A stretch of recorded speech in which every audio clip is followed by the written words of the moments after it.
Hello! Kakatapos lang namin mag-practice para sa aming victory party. Ayan si Macy watching TV. Tada!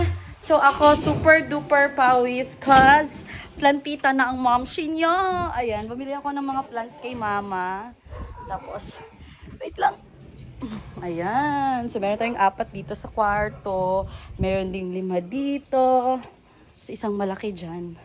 Doon medyo wala pa.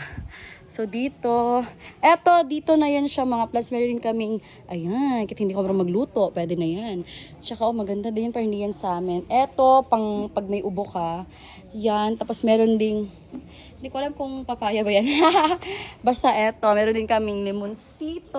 At saka doon sa kabila may limonsito din. And sili.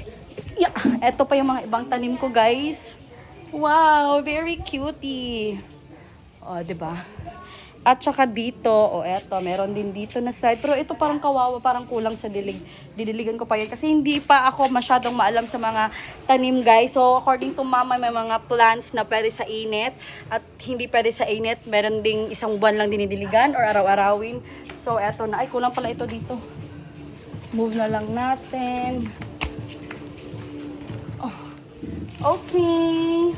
Tsaka ito yung isang limonsito natin.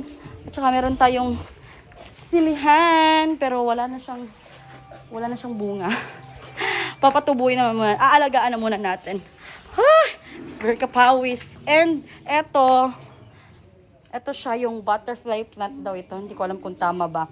Tapos every 4 p.m. nagko-close daw ito, parang nagpa-pray. So dito ko siya nilagay kasi ang plano ko sa center table siya sa loob ng bahay kasi pwede siyang hindi ma-expose sa araw. Hinihingal ako. Sobrang init, guys. So, mamaya na kasi wala pa naman kaming center table.